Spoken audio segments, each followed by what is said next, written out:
Yeah, so the rest in between the each circuit that you're doing is what I call manipulated rest periods. And the reason I put those in there is because everyone's different. Everyone's going to need a Sure. certain period of time.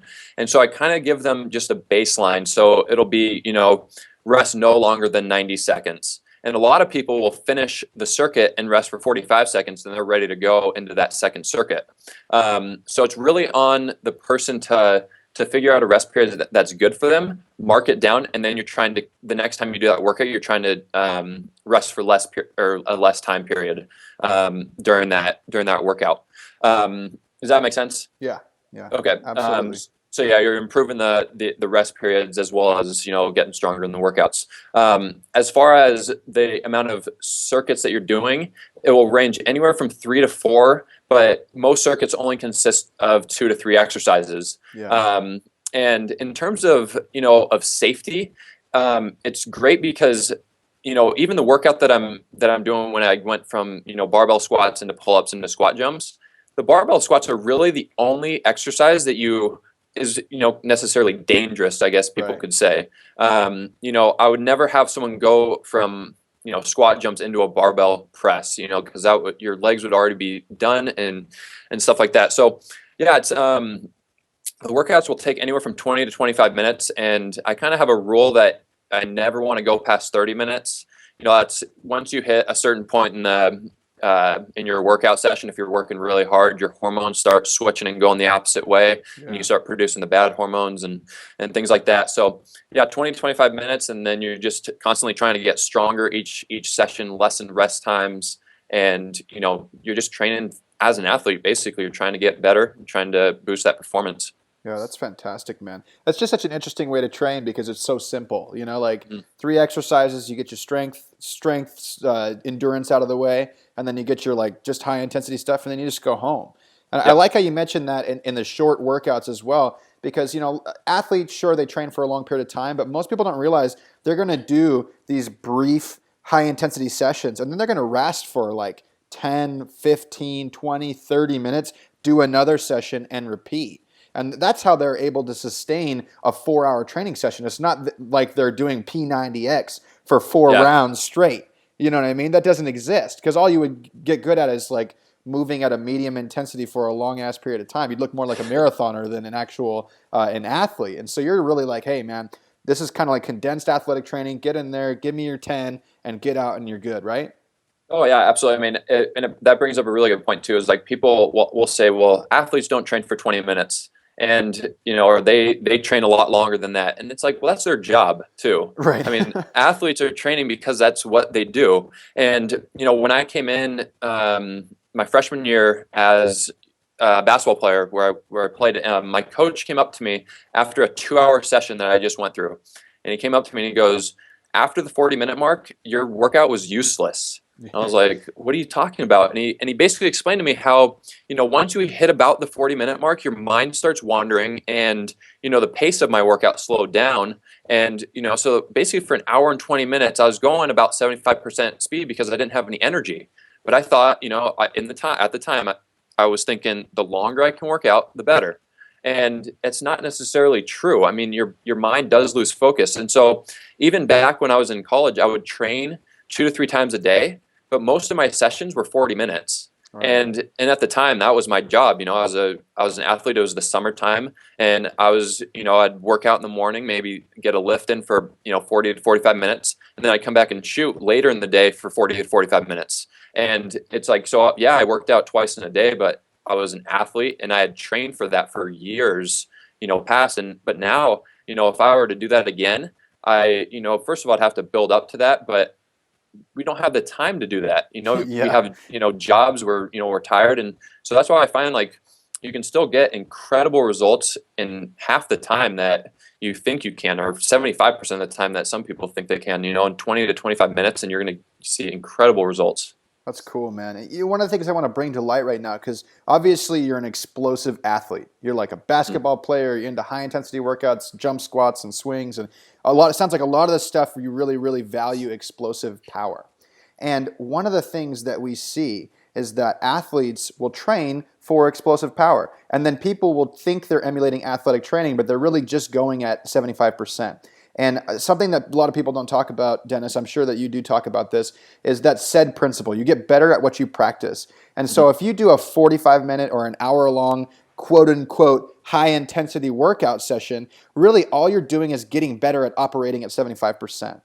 And so to me, that's the reason why people can't go to 100%, because they've never trained it. They're really good at 75. When I taught boot camp classes, that's all I saw is people who are really good at 75%. They get done with the workouts, even though they did a good amount of work, they'd be like, yeah, what's next, right? And then the occasional people would just be flopping on their backs, trying to catch their breath, like, just gasping for air, sweating bullets. You knew that person gave you 100%. And oftentimes that person was the person who didn't exercise before. So they didn't have any experience with this medium intensity that people get married to. What's your take on all that? Yeah, so I mean, I actually just wrote about this. I remember I was at the gym, and one of my clients asked, like, oh gosh, this person's in the gym all the time. They're always sweating. They're always, looks like they're working hard, but they're not seeing any results. And It's been like that for months. And the reason is exactly what you just said. They're not going as hard as it looks like they're going. They're basically telling their body that it's okay to stay exactly where it is. And they're not pushing that 9 out of 10 or 10 out of 10 when the people that, are there for, 30 minutes, let's say, and really giving it their all, those are the people that are seeing the results. And I also think, like you said in your boot camps, a lot of times people are scared to give it their all because they don't want to look like the one that's super tired from the workout. Like, I honestly think that's true. I mean, people, even clients I used to train one-on-one, wouldn't give it their all because they didn't want to make it look like they're that out of shape. When the reality is like, if you're willing to push hard from the very beginning and just continually do that over time, those are the clients that have the most success and continue to see the most success. And so when it comes to, going back to how the athletes train, you'll never see an athlete like, take Kobe Bryant, for example. You'll never see him go 75% in a workout. He's Right. always going game speed the entire time. And that's how I kind of think too. When my coach said that to me, he goes, after that 40-minute mark, my game speed was gone.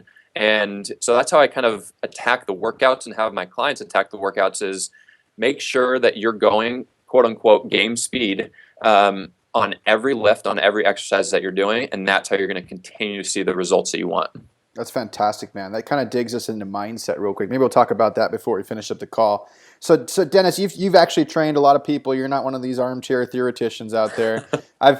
Dennis recently just showed me a picture of a guy, and I was looking it over, and he's like, "Oh, that's one of the guys I train." And I was like, "Oh, damn, he looked like he was out of 300, right?" I mean, you got some good success with your people. So how do you transition someone, say, from this kind of like, oh, I don't want to look like I'm working too hard mindset to like the boom, like tap their forehead, go kill mode kind of mindset. You know what I mean? Yeah, I mean, a lot of it is you can only do so much to motivate someone, but it's really about setting those goals to what they want to achieve. Like the picture that you're referring to, we actually did, it was an online coaching thing, which was really cool. And I've known him for a long time.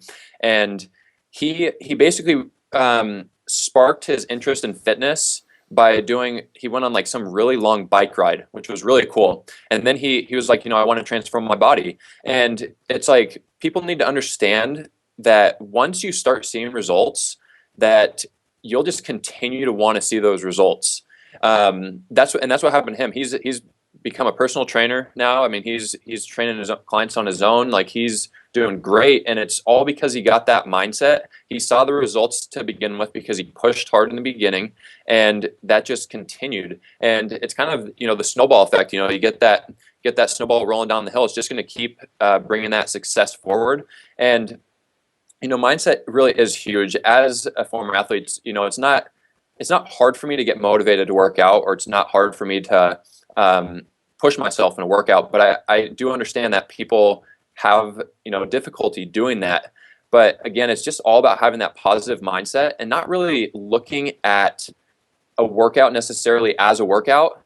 It's just going and having fun and getting in better shape, staying healthy and things like that. That's the thing. Like, a lot of people just they dread going to workouts. Right. And, it's something I've never understood, but it's a reality for a lot of people. And, that's again, these 20-minute workouts, that's why these are awesome, because it's like last night, I'll give you an example. I was like really tired. I didn't feel like working out, but when I got there, I was like, all right, I'm just going to do 2 sets of everything that I'm doing.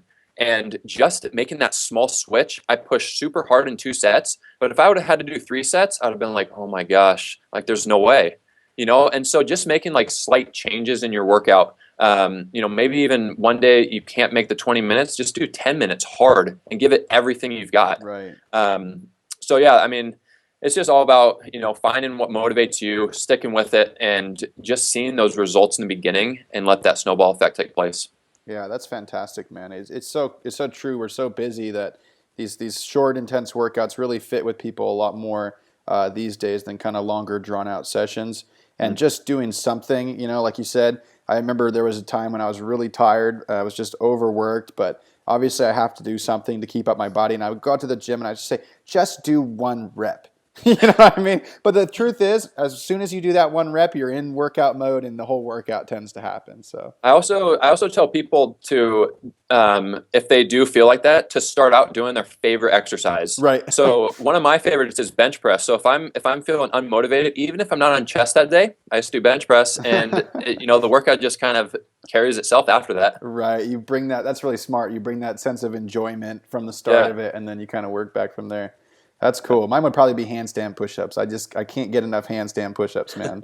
I tend to do those in the beginning of most of my workouts, most of my superficial workouts, I should say. Just to get going. Yeah, just to get going. Well, Dennis, so for you guys listening to the call or watching the call, you may or may not know, I coined a term for Dennis. I call him the Clark Kent of fitness.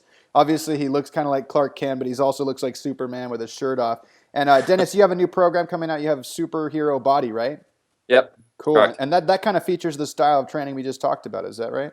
Yeah. So what I call it is hybrid density threshold training. And, density is just kind of, you get a lot of work done in a short period of time. Sure. And then, of course, that threshold training is what we talked about, really pushing at certain points during the workout. You'll be really pushing that 9 out of 10 or 10 out of 10 aspect within the workout. And again, all they do is they take 20 to 25 minutes, but you're getting a great strength training in the beginning. You're getting that threshold training, and then you're getting the rest periods, which, as we know now, is you can look at Usain Bolt training for a minute, 30 seconds out of 10 minutes. That's really all you need. I mean, you're going to be doing more work than that in this program within that 20 minutes, but you don't need much more than that after going through the workouts on this. Right on. And with the new year right around the corner, if you guys want to have a superhero body, I'll post a link below the show. Check it out. Check out Dennis's stuff. He's obviously a cool guy, a smart guy, and he actually trains real people and helps them out. So let me ask you one more question, Dennis. This is my last question I always ask everybody, and that is you were a successful athlete, right? You've tapped your way into the fitness market now. You're starting to help a lot of people online. You've helped a lot of people in person as well. What is your secret to success? I would just probably say persistence and trying to keep a positive attitude. Being an athlete, you kind of have to be persistent with everything, trying to make the team and trying to, get that starting position and overcoming losses and things like that. And especially diving into, the fitness industry, and there's just so many things that you can do, and it's very easy to get overwhelmed. And I do like sharing this story, and I went through a point where I actually had to see someone because I was just so depressed and so overwhelmed with everything. And from that point, I mean, I was able to turn things around, and now I kind of see things very differently. I don't let a lot of things affect me, and I just try to keep a positive attitude, because when you're working hard and you're putting in the work to help others and things like that, good things are going to happen. And so I just encourage people to do the same. Just persevere through whatever you're going through and have a positive attitude with everything. Good for you, man. That's some great wisdom. Well, Dennis Heenan, the Clark Kent of fitness. Thanks so much for your time today, man. I really appreciate you sharing your wisdom with us. Definitely. Thanks for having me.